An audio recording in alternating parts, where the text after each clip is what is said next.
Alrighty. Okay, good morning, everybody. We're going to be going over Unit 5 for response questions today. And so Unit 5 deals with generally the momentum of systems, but as usual, they will combine different ideas here into these problems and questions. For instance, we may have to deal with forces and or energy along with the kinematics. So let's go ahead and take a look here.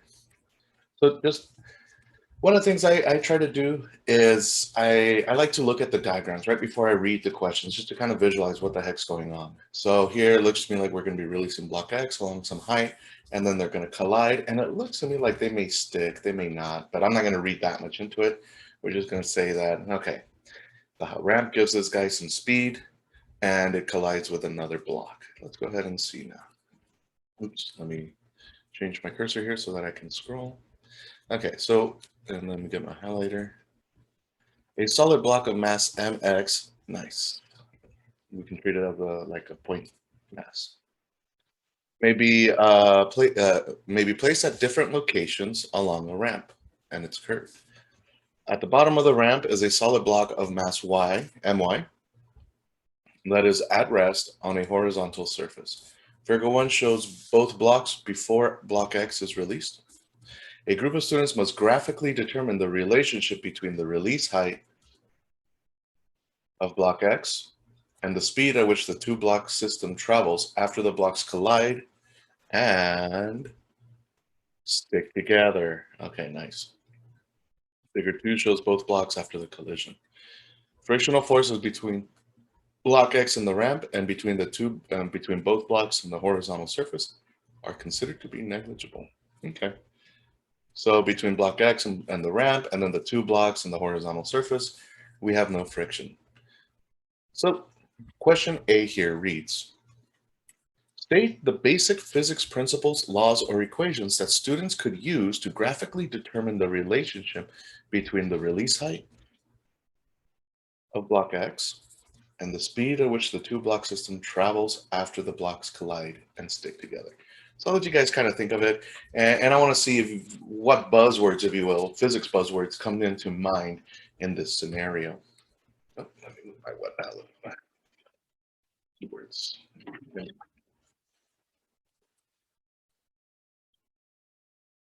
And so in the chat, if you want, go ahead and share with me, okay, what do you think we should do here?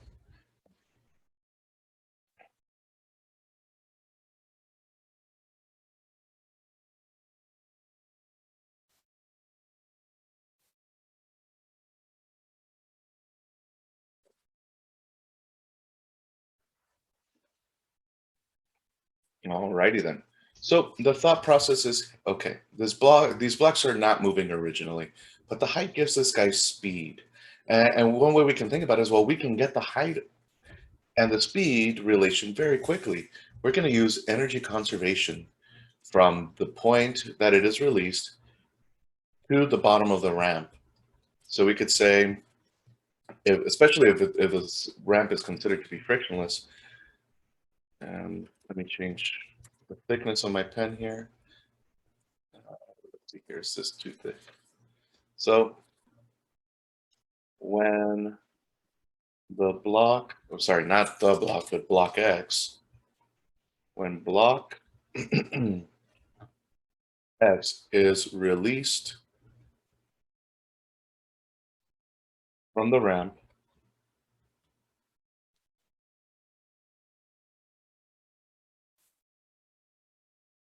it has gravitational potential energy. And we could write UG. They should know what you mean by that, but you could write it all out, which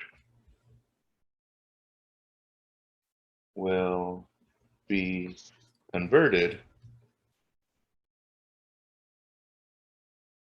to kinetic energy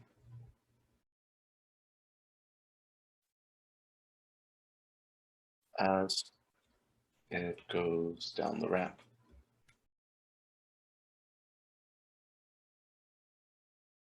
Okay. So that's one idea so far. We're trying to see how the release height changes or the speed at which these guys move at after they collide. And if I release it from higher and higher points along this ramp, it will be having more and more gravitational potential energy. Okay, so I would agree. So you're not wrong if you're thinking about momentum, because this is collision. So the idea here is this is a two-parter, and this is kind of why I prefaced the lesson or the session with we may need to use more than one idea at a time. So when these guys collide, we definitely want to use momentum conservation. There is no external force on the two-block system, so that momentum will be conserved.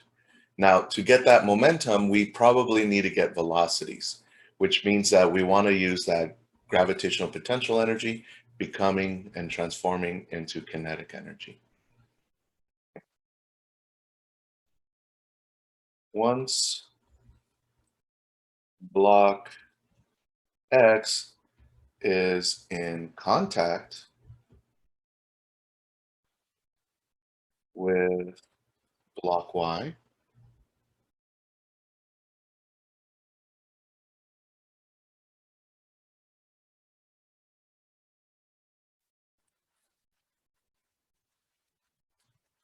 and I don't know if I needed to like start my sentence this way, but we could just say, yeah, the next part is conservation of momentum. Conservation, and let's go. Conservation of, and we could be a little more precise. We've learned that there are two main types of momentum, linear and rotational. Conservation of linear momentum and be applied as, and I don't think we need to give this explanation here. We could just say, okay, yeah, conservation of linear momentum can be applied to find their velocity at the end. Since the system, the two block system does not experience, and I just saw that in the chat 1 second,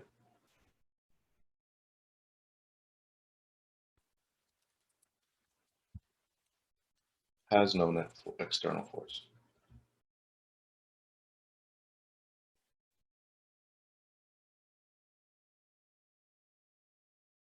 Block Y will change the momentum of block X, and block X will change the momentum of Y, but those two changes are equal and opposite because the force and the time of contact between them is the same. Since it says or equations, can we just like write the formulas and solve for the velocity, and then that would be our proof? So here, they say state. You don't need to solve for anything, because plot twist, that's the next part. Give me the highlighter. So you could literally just write the equations here. And you could say, okay, well, all that mgh becomes 1/2 mv squared, and then like mx, or we could say the momentum of the system, and that's a lowercase p. I'm just needing to move this guy down a little bit. Give me 1 second. So here they're just testing, do you know what are the main concepts, the buzzwords to help you solve this problem? You don't have to solve it just yet, but this is kind of like or in one of the earlier sessions, I was asked, how do you know like what to use right away? And part of it is experience, but if I see something changing heights, it's going to be probably getting faster. So we want to do energy conservation for the quick answer.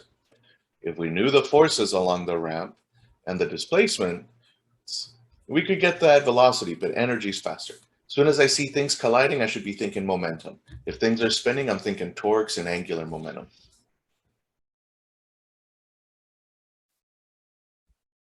And so you don't even need to solve for things. Yeah, your proof, there is no proof required here.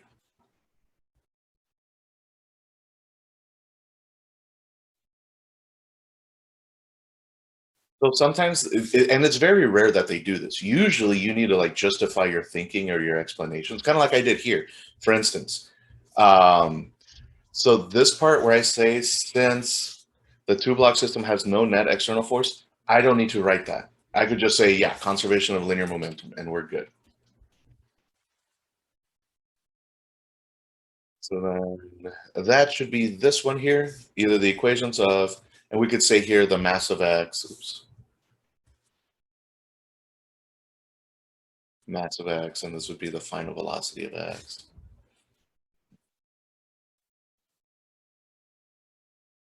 And let me just pull up what the College Board scoring guide says, just to make sure that we are correct.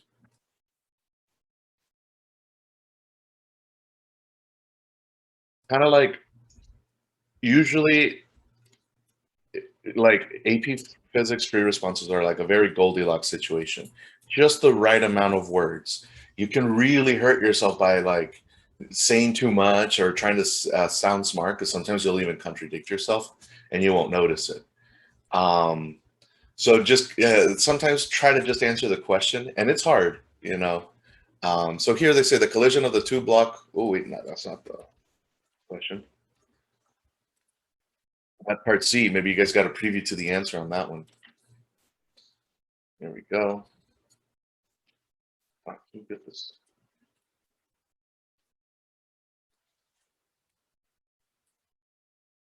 Okay, so let's see here. 1 point for stating that conservation of energy should be applied to this situation, and then 1 point for stating the conservation of momentum should be applied to this situation. The students will need to use both conservation of momentum for the collision and conservation of energy for the slide down the ramp to be able to determine the relationship between the release height of block X and the speed at which the two block system travels after they collide and stick together. Well, man. Okay. Let me know if we have questions. Otherwise, we'll go ahead and start looking at the next part. So here they want us to derive an equation that relates the release height, and so we have to be careful. We have to use their variables. It's kind of annoying because the labels of variables shouldn't really matter because the relations will still be true. It's just like the letters you use. But when people are grading these, you want to keep that in mind because they run through these very quickly. And if they don't see exactly what they're looking for on their key, then that can hurt you. I know I had a professor like once in like one of my classes, I literally did the whole test correct, but because I used X instead of R for one of my variables, like I got a 20, and I was like really salty over that. And it was just like, can't you at least look to see that I'm doing like the right, physics or mechanics? It was like, you didn't follow directions or whatever. I'm like, shoot. So we're going to want to, and I'll give you about maybe 2-3 minutes to see if you can go ahead and try to approach something on your own here. And then we'll start going over it. Or if you guys want me to just jump into it, let me know. I think like 1 minute and we'll like look at it real quick. Okay.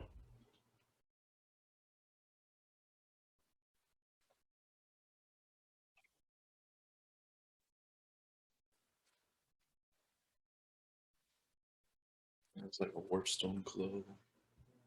Is it the color I currently have? Yeah.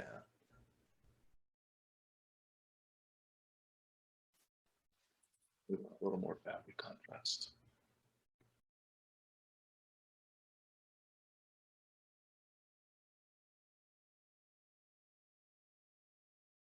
Green. Oh, kind of like that.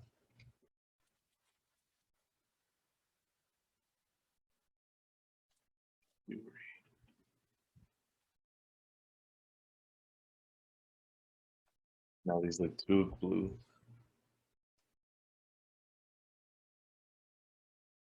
Green saturation.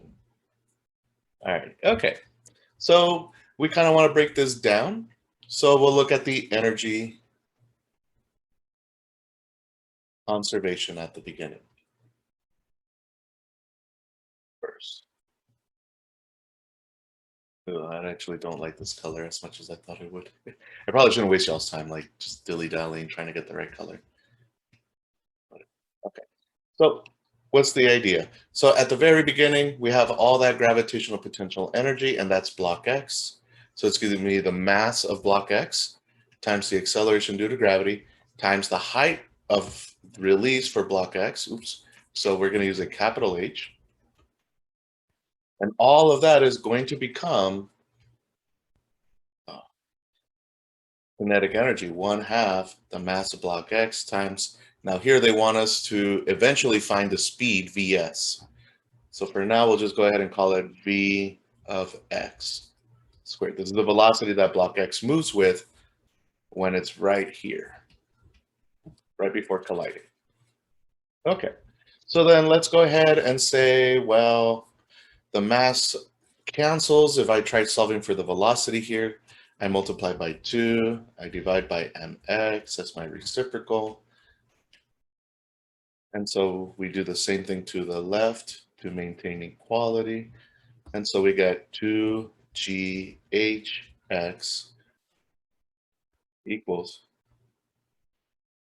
Do you not have to include VMY? So we could go ahead and do that. So like, okay, if we do the energy of the system, it's going to be the gravitational potential energy of block X at the beginning, plus the kinetic energy of block X at the beginning, plus the gravitational potential energy of block Y at the beginning, plus the kinetic energy of block Y at the beginning. And I took a gigantic shortcut. And so all that energy of the system at the beginning is going to be equal to the energy of the system after block X goes down the ramp. And so this would be block X final plus the kinetic energy of block X after the ramp plus the gravitational potential energy of block Y after the ramp plus the kinetic energy of block Y after the ramp. So we could definitely have done it this way. But if we look at this, well, the ramp, or sorry, block Y has no height on the ramp. That's a big old 0. The block Y is not moving. That's a big old 0. If we look over here, after the block X goes down the ramp, this guy is still 0.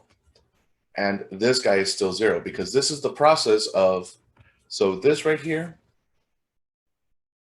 and let me go ahead and scroll over so I can make that note. So you definitely could. You definitely could add all the energies of block Y, but they're essentially 0 because this is the energy transformation or conservation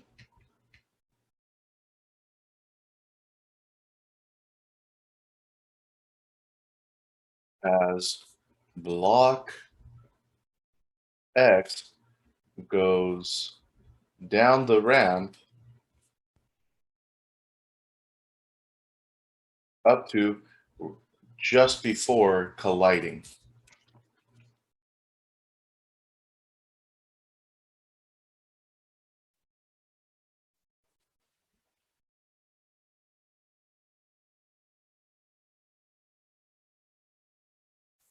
So block Y is doing absolutely nothing during the energy conservation phase or transition phase.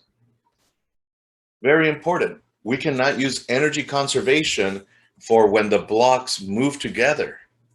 Because if they move together, we have learned that this is an inelastic collision. So it's going to lose kinetic energy. Yeah.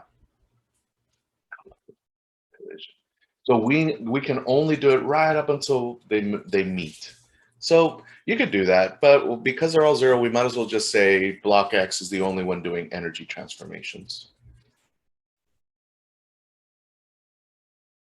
Let us proceed. So this becomes Vx squared, and so we get that Vx squared, oh sorry, Vx is going to be square root of 2 times G times Hx. Now, what do we do with this? Well, let me go ahead and make a little more space because now they are going to be colliding. During the collision, we use momentum conservation.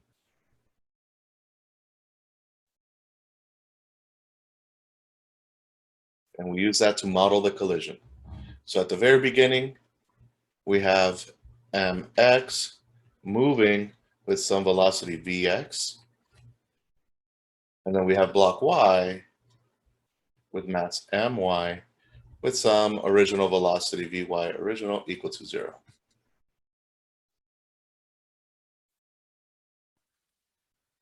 If we remember the formula for V, should we still show how we derive it? Yes, very important. In these where it says derive, you have to go through the little steps. If they say just state or show or predict, then with those words, you can just kind of jump into the final like approach. Same thing with like the time it takes something to fall. If they say derive, show the work for it.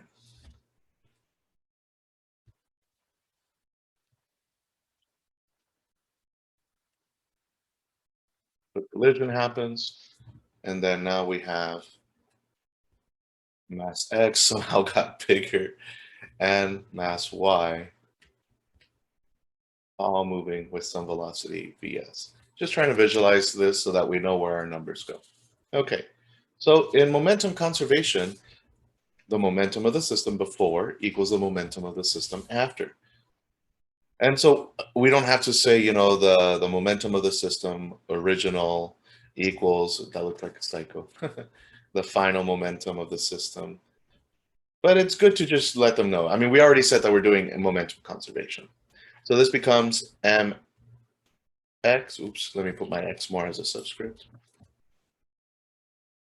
times vx plus my, oops, times vy, and that vy is going to be 0, equals, and so we could take the long approach. It could be mx times some final velocity, which is they call vs in this case, and they both have the same speed here. So we can say, well, the momentum of y after the collision is going to be my times vs. Because the two terms have a vs in common, we usually just write the sum of the masses. But I'm going to show us that we just factor it out so that you see like the proper process. Because if I were just to put mx plus my times vs, people might think that's always the case. And it's only the case when things stick together because they move with the same velocity, so we can factor that out. So this becomes m, and we found out that mx, we found vx is given by square root of 2 times g times hx equals mx plus my in parentheses times vs. We move this over and we get vs equals, and I'm going to write it kind of up here, mx times square root of 2 times g times hx. I always make my square roots just a tad too short.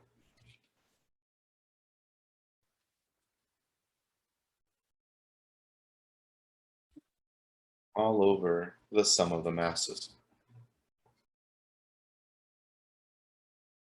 There we are for this one. Any questions? And let me just make sure we got everything. Yeah, okay. In terms of mx, my, and hx. And fundamental constants like g. Mr. Mhm. Vasco. So why is I don't understand why the linear momentum of my and vy is 0 in the beginning, because isn't also the other one at rest? So the reason why this guy is 0 is because it's at rest. Its velocity is 0. So then when we multiply those, that guy's 0. But mx is definitely moving. So we use its momentum. I don't know if I understood your Oh, question. mx is not at rest too. No. It gains speed by coming down the ramp. Oh, okay, because like I thought it had started at rest, so I got confused. Thank Oh, you. it definitely starts, but the velocity is definitely changing by the time it reaches block X. Okay. So we're kind of breaking up the problem into two parts. The part that we find to get its velocity, and then after it has its velocity, it travels and hits this guy. And so here we use momentum. And so even though we say it's the original velocity, this is the annoying thing and why I don't like words like VO or VF, final or original. Because the final velocity in process 1 here is the original velocity in this new process. Yeah, that makes sense. So it's kind of like just a carryover from the AP equation sheet. But usually what ends up happening is, like, we would call this velocity 0, velocity 1, and then this would be like velocity 3. So that velocity 1 is the new velocity in this new process. And you don't get confused about the subscript original or initial.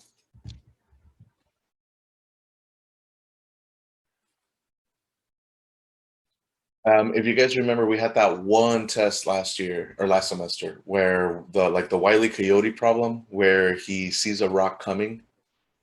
And so that was a scenario where you had to split the problem into two parts, an acceleration part and a constant velocity part. And people get really hung up on this separation of like problems, and they see it as one gigantic problem. So sometimes they miss substitute for like finals and original quantities. All right, other questions?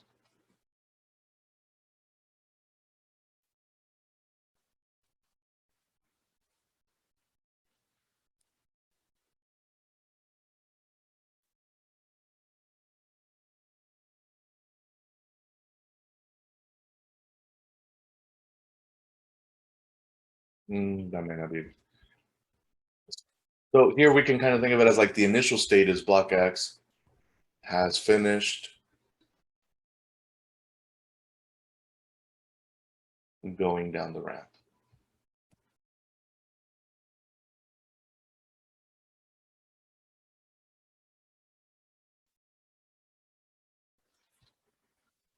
So whatever final velocity we had as it finished going down the ramp, that's now like the initial velocity in this part.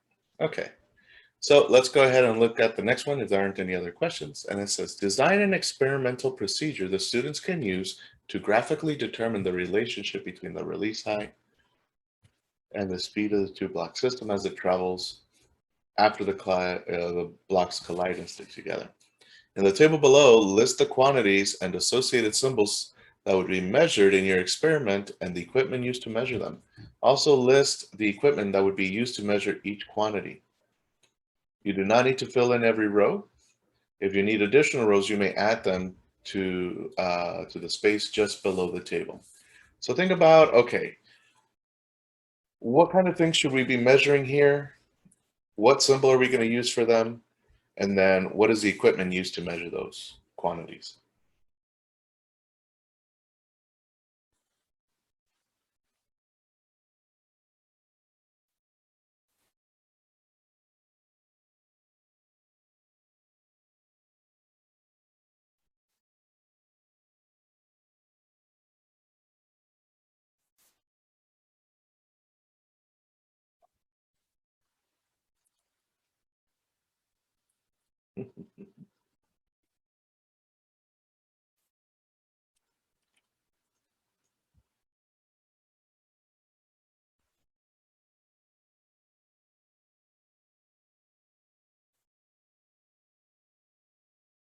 Okay.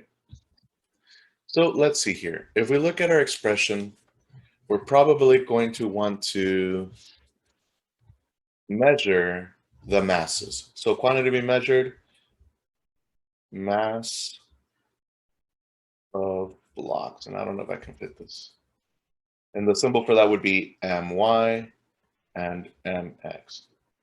What could we use to measure that? Well, a balance is usually what we say, a spring scale, an electronic balance, something like that. A force probe could even be used if we hang the object. We get the weight, and then from there we can get the mass. So there's that. Let's see here. What else are we going to need? We're going to need to measure the height of the block that when we release it from the ramp. So we could say quantity to be measured, release height. I was trying to think of like what words would fit here. The release height of block X. And so that's going to be HX. We may be wondering, well, how do we measure this? What are we going to use? Well, we can use a meter stick. Okay. What else might we be able to measure? Well, if we use a motion detector, we can go ahead and measure the velocity at which they stick, because we're trying to determine the relationship between the release height and the speed at which the two block system travels after the blocks collide and stick together. So we could go ahead and say the velocity. And so here, I'm not going to be able to fit it. I'll put block velocity.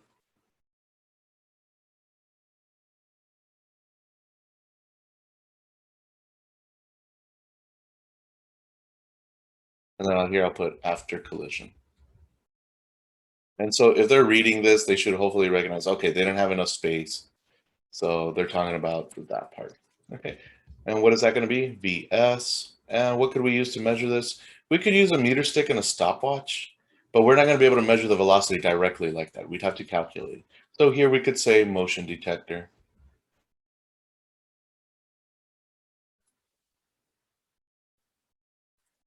And all a motion detector can do is measure things moving towards it or away from it right in front.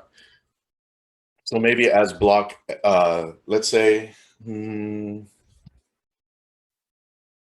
this is my motion detector, and it's only able to detect things moving towards it or away from it. And let me see if you guys can see the camera, because sometimes it'll click.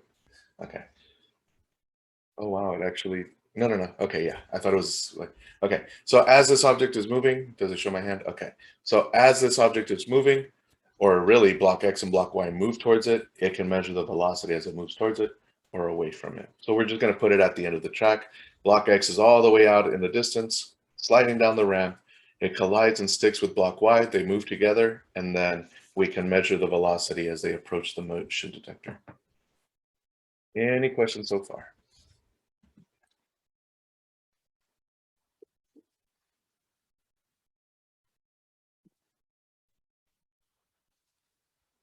Okay, all right. I think we'll go ahead and proceed. And I think we've answered everything here that we can measure. Describe the overall procedure to be used, referring to the table, and provide enough detail so that another student could replicate the experiment. Include any necessary steps that will reduce the experimental uncertainty. So I'll let you guys think about this for a second while I enjoy some water.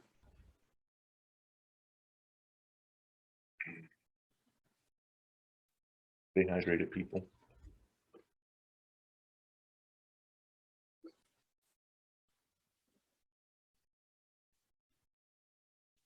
All right, so what are we going to do? So we probably want to start with measure the masses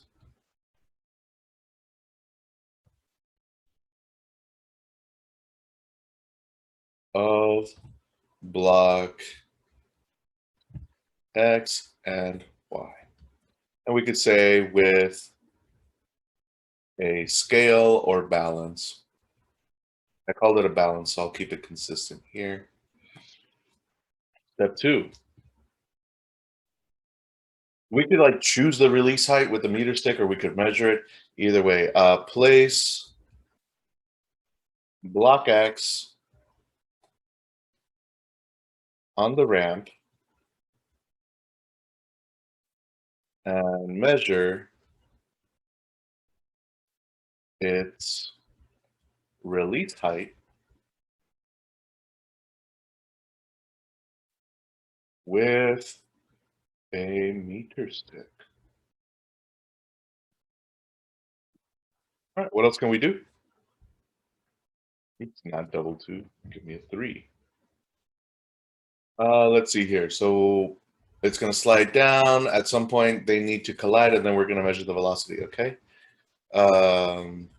Using the motion detector.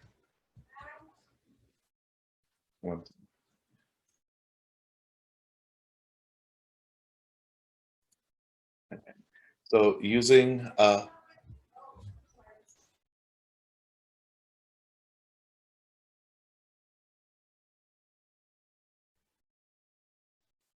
right. So using the motion detector,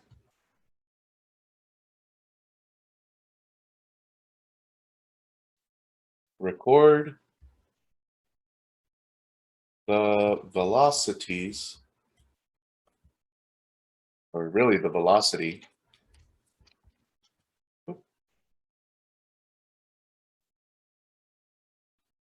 of block X and Y. And we probably should have mentioned where we should put the motion detector here, because if you don't put it in the right orientation, it's not going to record the data. Record the velocity of block X and Y as they move towards it. And our last step, we want to reduce experimental uncertainty. Repeat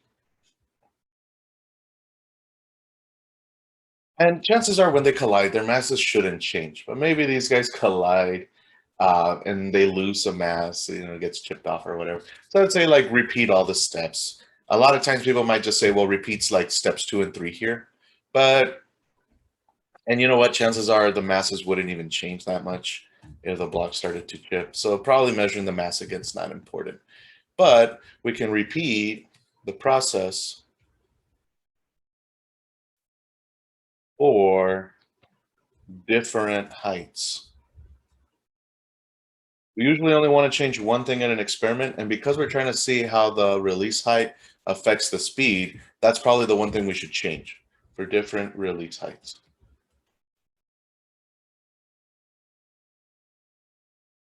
Any questions?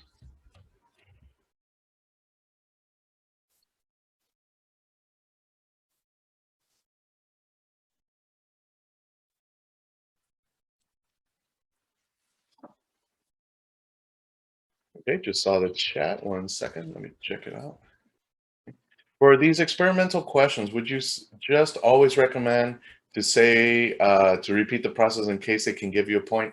Yeah, I mean, more than anything, the way I see it is if you don't say it, you're more likely to lose a point there.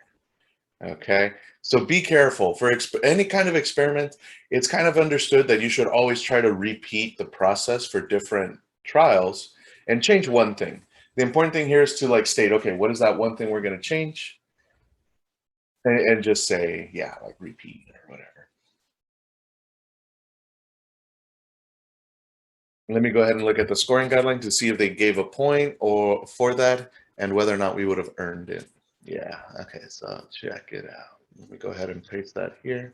Man, dude, these guys did like 9 steps. Extra sweaty. We only did 4. Let's see what they did. And let's check what they're looking for here.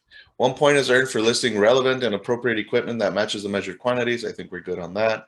Is for measuring the mass of both block X and block Y with an appropriate device. Okay, we got that. For measuring the vertical release height of block X with appropriate measuring device, we got that one. 1 point is earned for measuring the speed of the 2-block system immediately after the collision with an appropriate measuring device or an appropriate procedure that includes measurements of distance and time for the system. So we could have gotten meter stick and timer to get that velocity. Totally fine. We went ahead and went with a motion detector. And so that's going to cover that part.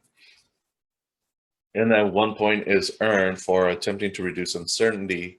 Example given, multiple trials with some parameter, either fixed or varied. Example given, releasing block X from different vertical heights as appropriate. Okay. And so what were their procedures? Okay, we did that.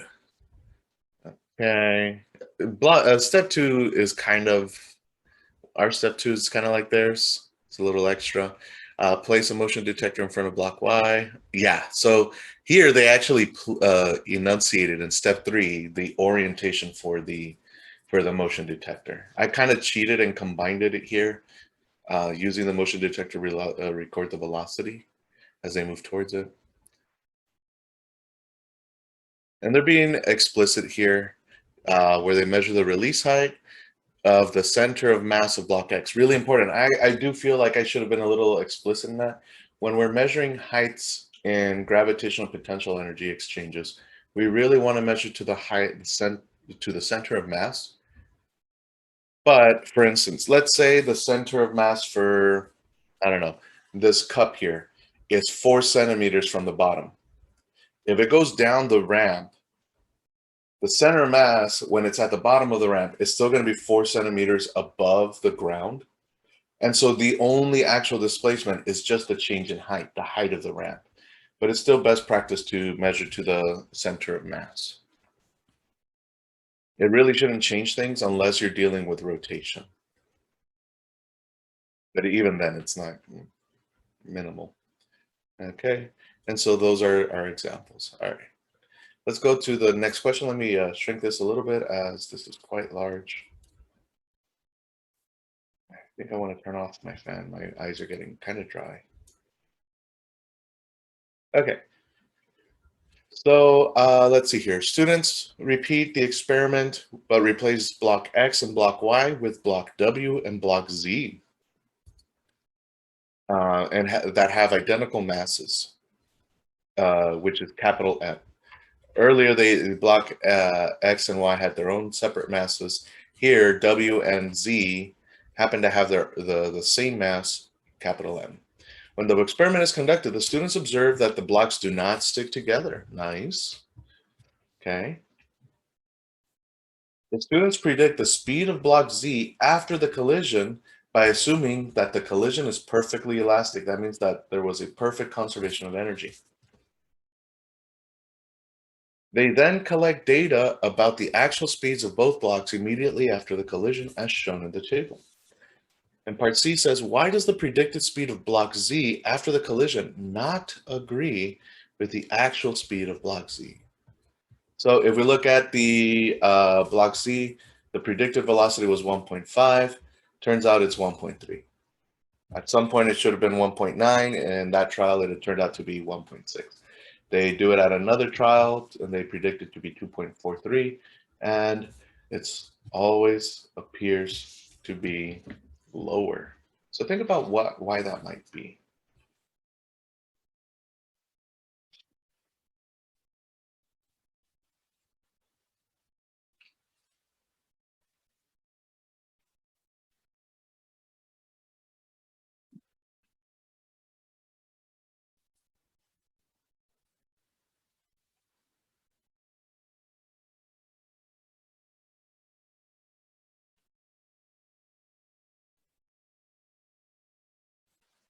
Okay, so hopefully we thought about it, and it's all based off of this big assumption.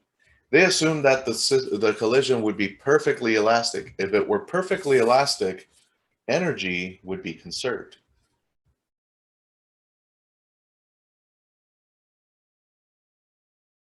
During the collision. Oops, I'm running out of space.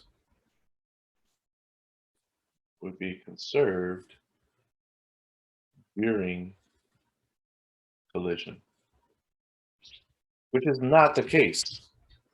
Because if we notice, we're moving slower. We've lost some kinetic energy. So what is the reason for this? The collision was not perfectly elastic.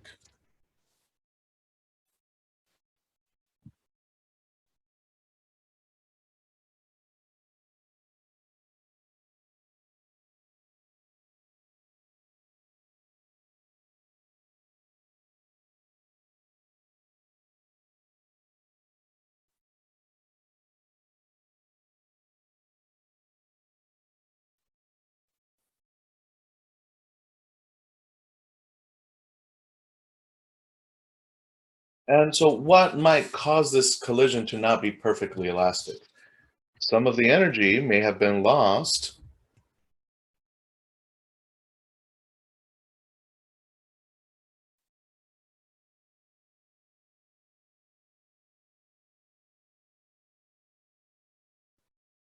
due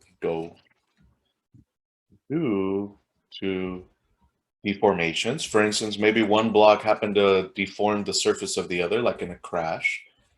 Maybe they chipped off some mass due to deformation. And to deform a material, you need to work on it. You need to do work. You know, you apply a force along a displacement, and that permanently changes the shape. And so we would say, well, the work that you did there is the change in energy to change that shape before. Deformation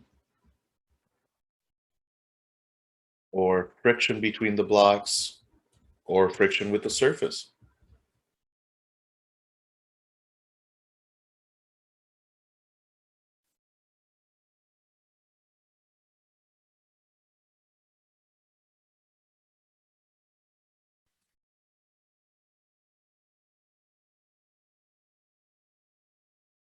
So hopefully that takes care of that. Let me check the chat here.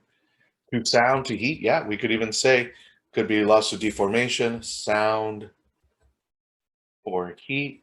And usually the heat culprit is friction. But yeah, definitely. Any questions? Could we say that it became inelastic since it lost energy? Yes, yes. So when I use the word elastic, I mean perfectly elastic. And I usually do not use the word perfectly in there because that gets confused with perfectly inelastic. And it kind of sucks because when we hear perfectly inelastic, we immediately, at least what I've seen some students do, is they immediately assume it's the best case scenario because of the word perfect. But what it means is that it is inelastic in the most inelastic sense. And to be inelastic means to lose energy. So if there is some friction or deformation, we would say that is inelastic. If it is perfectly inelastic, that means that it is the most inelastic a collision can get, and that is when they stick together. So we could kind of run, it's kind of like a spectrum.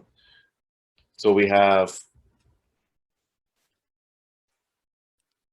and I'm going to put this in parentheses because I really don't like calling it perfectly elastic. Elastic is already a perfect or ideal case. Energy is conserved. When they use the word inelastic,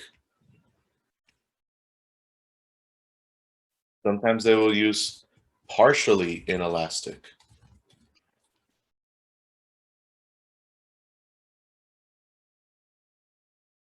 And that means some energy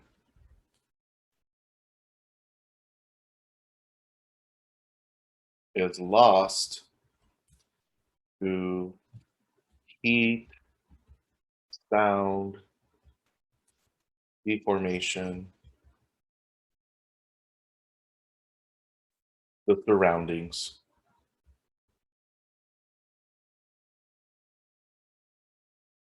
And then when we say perfectly inelastic,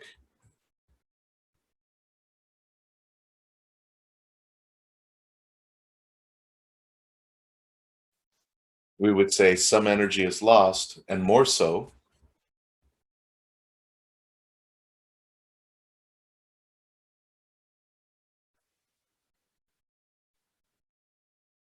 because objects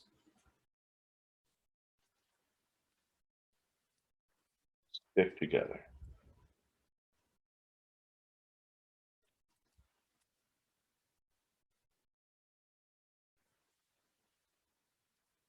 So whenever I say elastic, I mean perfectly elastic and energy is conserved perfectly. If I use the word inelastic, I mean that some of it was lost in the form of deformation, heat, or sound to the surroundings. And if I say perfectly inelastic, which is where I agree with everybody else, that means that they stuck together and more of that energy was lost due to this fusing, if you will.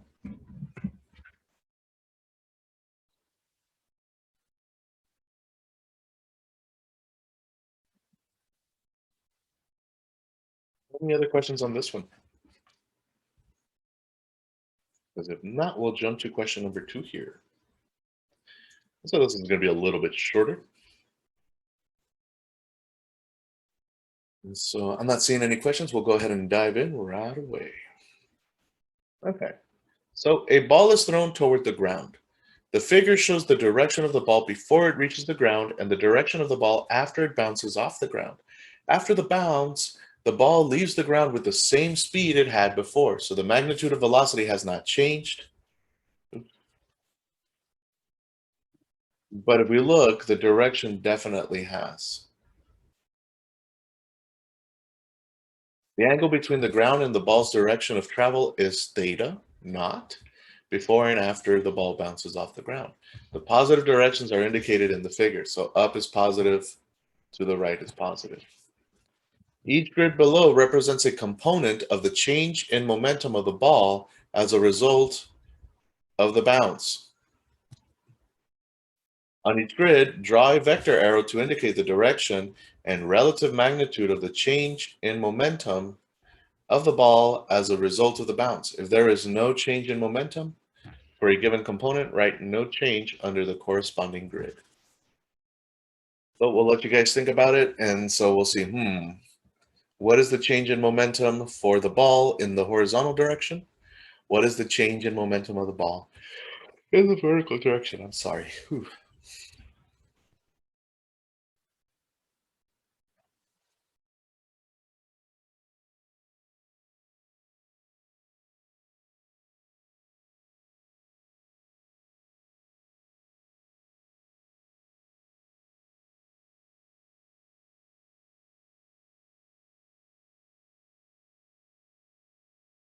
All righty.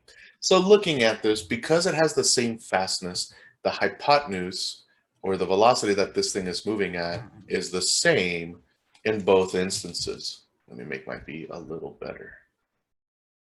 So the velocity here is the velocity in that, and so these have the same magnitude. If this guy's moving at 10 meters per second, when it leaves, it will be moving at 10 meters per second, just in this direction. The other thing we observe is that the angle of, and we could call this angle of incidence, as it's coming in, the angle is going to be equal to the angle as it leaves. So if we look at the velocity components, the velocity in the x direction is going to be given by the hypotenuse, which is just v cosine of theta. And the vertical component of the velocity is going to be given by v sine of theta. And in the x direction, well, it was moving in this direction to the right. And after it leaves, it's going to be moving in the same direction to the right with the same amount, because the hypotenuse and the angle are the same before and after. So I'll reiterate that. The horizontal velocity of the ball is the same going in and coming out. Let me actually change these to a slightly brighter color. Let me change this guy here to the same color. So if we look at this, there will be no change in the horizontal component of the velocity. No change. Now, momentum is mass times velocity. And so the change in momentum is going to be the mass times the change in velocity. But the velocity had no change, so the momentum is going to have no change.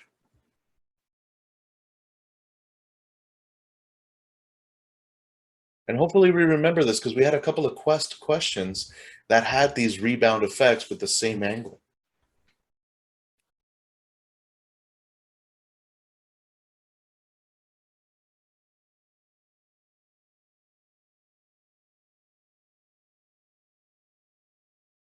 Except the walls were vertical instead of horizontal in this case. I was about to write momentum. Momentum. The thing is, for the vertical component, that is not the same case. The original velocity of the ball and the original momentum is going to be downward. And if we look, the final momentum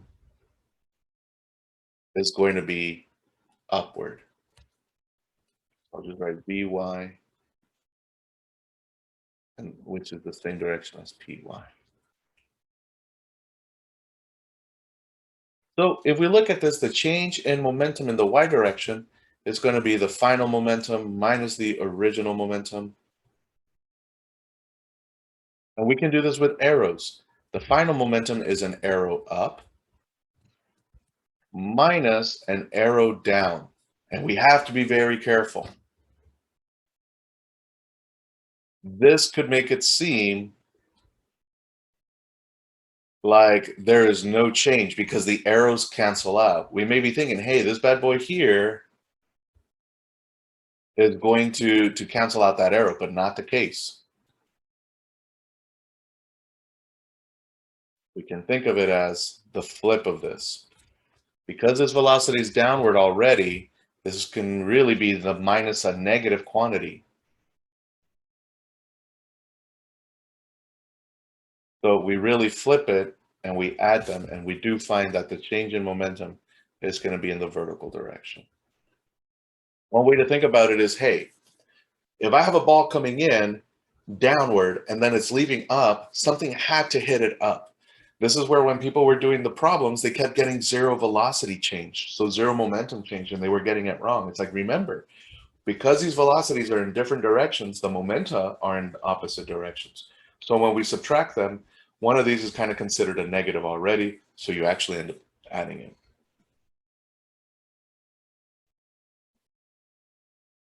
And the last one here.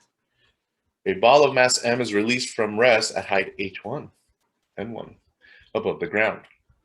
After the ball reaches the ground, it bounces and travels to height h2 above the ground, as shown in the figure.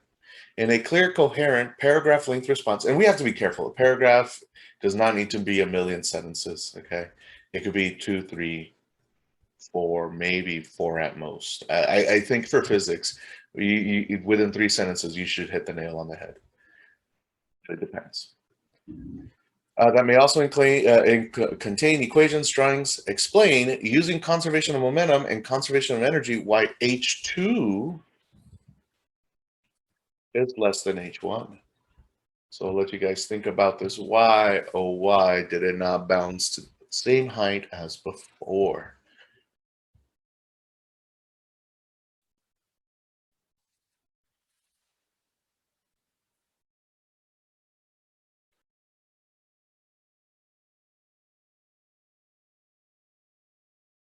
And let me just post the response for the first one here.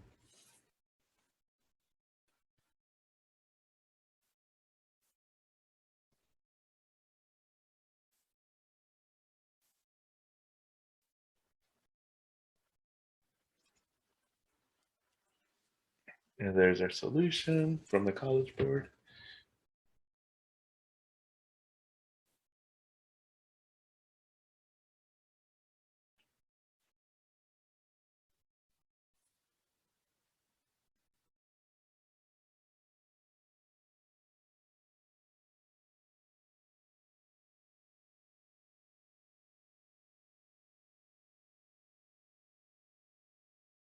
All righty.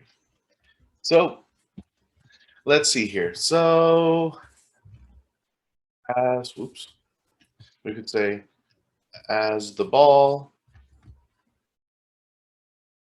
moves, and so we have to be careful because here we have to talk about conservation of momentum and conservation of energy. As the ball falls,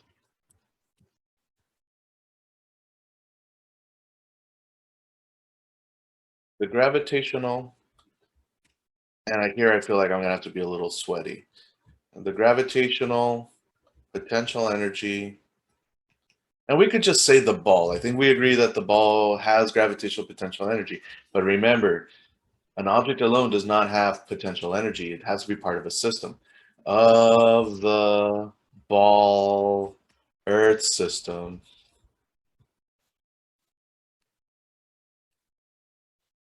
is converted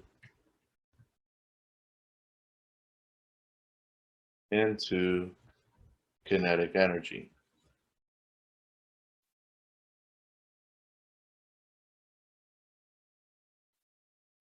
Okay. Now, if we look here, they don't tell us that air resistance is negligible. They don't tell us that the ball is perfectly elastic. So there's a couple of ways we can think about it. As it falls, it might experience wind resistance, and that force from the air is going to be acting in the opposite direction of the displacement, doing negative work on the ball, or doing work against the ball, decreasing the energy. So here you can kind of take it into the account or say when it bounces, and so I'm going to try to like explain the second part here. When it collides with the ground,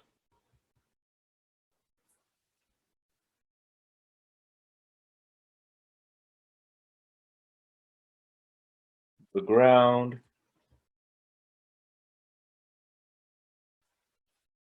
we got to think about momentum here. The ground changes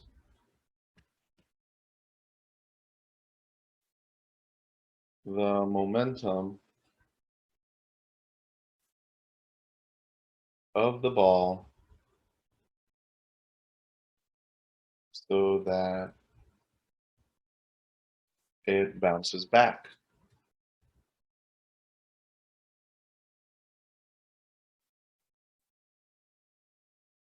Exchanging its kinetic energy. So I think I'm getting a little long-winded here. Well, we only have like 2 sentences. They're both kind of long, so exchanging its kinetic energy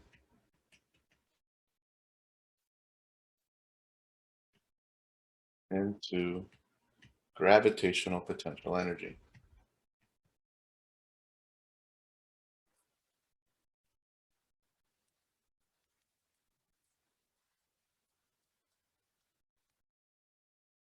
If the height is less,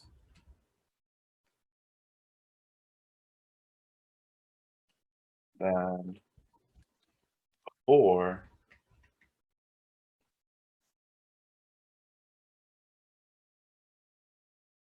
external work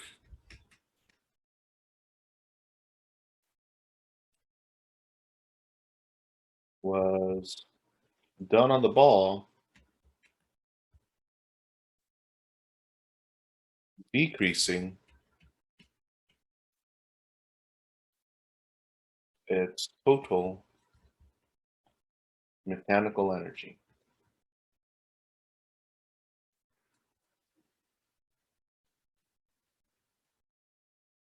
And we could say the work, and I don't think they, let's see here. Using conservation of momentum and energy. So I don't even think I have to use the word work because they want us to talk about energy conservation. But the reason why energy is not conserved here is probably because of work. Things like air resistance or friction or the deformation of the ball itself. If these balls happen to collide with the ground, they usually deform. And then when they reconstitute to their original shape, some of that is converted into heat. For instance, Mercury. As Mercury goes around the sun, it experiences the squishing effect from the sun's gravitational pull.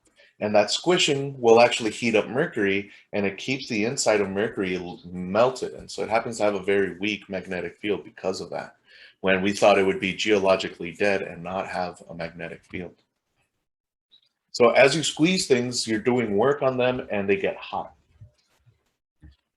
This decrease these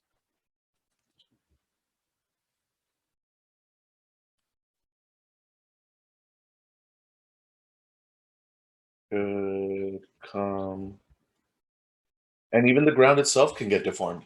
Like for instance, if I roll a ball on the ground, we'll notice that a ball comes to stop if the ground is softer sooner than if the ground is hard. And that's because as the ball rolls, it's doing work on the surface to deform it locally, to crush that surface.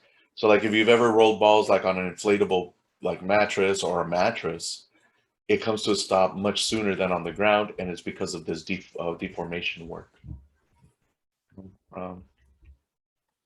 Deformations in the ball, ground, or air resistance, or pressure. All right, let me know if you have any questions, but I think that's it. Oh, can you explain the part where you talk about the momentum of the ball? Did you just mean the direction of the velocity? So if we look at the formula for momentum and the change in momentum, it's really the mass times the velocity or change in velocity, right? But because mass has no direction, mass is a scalar quantity, the direction of momentum is the direction of velocity. And the direction of the change in momentum is in the same direction as the change in velocity. So here, when I was talking about the velocities, I was also talking about the momentum directions because they go hand in hand. And that's why I put like Vy, Py in these here. These are the components of the momentum in each direction. And the momentum in the y direction will be in the same direction as the vertical component of the ball's velocity. Let me know if that answered your question, sorry. Okay. Any other questions, y'all?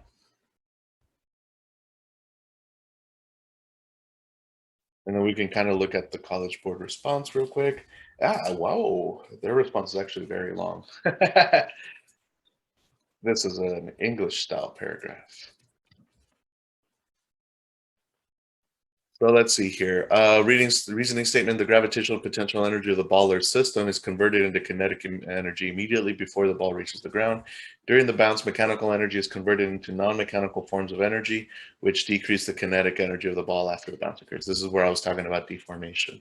This means that the collision is inelastic and the total momentum of the ball decreases since some of its momentum is transferred to the ground. With less kinetic energy, there is not enough mechanical energy to convert into gravitational potential energy. Okay, yeah. I think I kind of took a little bit of a shortcut, and I did not mention that the total momentum of the ball decreases. The thing I don't like about this, though, is they say this means that the collision is inelastic, and then they use the word "and," which makes it seem like the subsequent sentence here is derived from the logic of the preceding statement.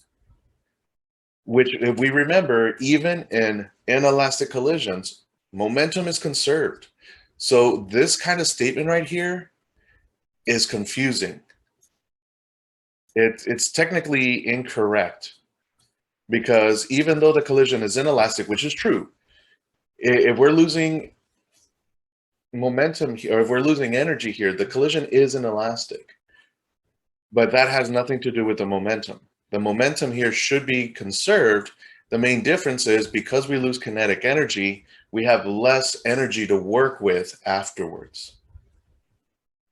And so, for instance, if the ball bounces in with a velocity of 10 and it bounces out perfectly, at a velocity of 3, we did lose velocity and we lost kinetic energy. And subsequently, we do have less momentum than before, magnitude speaking. But it's not like the inelasticness of the collision decreases the momentum. This part I don't really agree with. Any other questions? So does the kinetic energy decrease because there was some external force? Yeah. And to an extent, that's also why the momentum also decreases. This would be considered an open system. Even though we have the ball and the earth as our system, there's some external force to that system: friction, air resistance, the actual deformation of the material itself. Those could be considered external. Okay. Or energy consuming things. And so like for balls, they have something called the coefficient of restitution. And that basically measures like how much energy you're going to lose every time it bounces due to deformations and like the heating of the material as you squish it. Other questions? Ooh, if we had a scenario where there is an explosion, then that would mean that the kinetic energy increased and the linear momentum stayed constant. Yes, very good. So for instance, let's say I have the universe or a star. I don't want to say like a bomb, but let's say I have some object that is technically at rest. Well, then that tells us that the kinetic energy is going to be 0 and the momentum is going to be 0, no velocity. If it goes kaboom, pieces are going to be flying everywhere. Now, because energy is a scalar quantity, the direction here isn't taken into account. So the energies of these guys going in different directions doesn't cancel. Okay, there is definitely a state where we have like 1/2 mv squared, 1/2 mv squared, 1/2 mv squared, whatever the mass and the velocities of each of these guys is. And because even though the velocities could be considered negative in some coordinate system, because they're squared, the negative disappears. And so now we have some amount of kinetic energy. But if we look at the momentum, because that explosion caused these pieces to push against each other, their internal forces are canceling out, and there is no external force here, if you will, between them. So the momentum will still be considered conserved, because the vertical momentum is going to get canceled by each of these two pieces, and the same thing in the horizontal direction. So in explosions, definitely the system gained kinetic energy, something like was converted, like maybe from chemical potential energy or nuclear fusion energy or something like that. So, or sometimes when these things collide, or not collide, collapse, that energy is coming from something. And so it's going to change the kinetic energy of the system, but overall, everything's going to shoot off basically in all directions, canceling out the momentum in all directions to conserve it to a state of zero. So like if you ever look at when things explode, they pretty much blow up uniformly. They're going to be spherical distributions of stuff. And the little pieces will generally be in some amount, like especially if it's like gases or stuff like that, the bits break off into like basically equal amounts of mass in all directions and all equal amounts of velocities. But if we have a bigger chunk, like for instance, let's say this mass here was bigger. We'll call this 3 and then this one 4. If M3 is greater than M4, then the velocity of 3 is going to be less than the velocity of 4, because in the y direction, 0 equals the momentum of 3 plus the momentum of 4.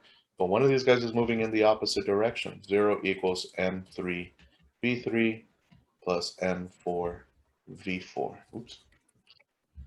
So because momentum has to be conserved, if I have a bigger chunk moving, the chunk moving in the opposite direction of it is going to be moving faster if the big chunk is for the big chunk's velocity. All right, you got to go, no problem. And yeah, no worries. Have a good one. Other questions? If not, technically we're done for today. Bye, Mr. Gasca. Thank you. No problem. Thank you, sir. Have a good day. Thank you, you too.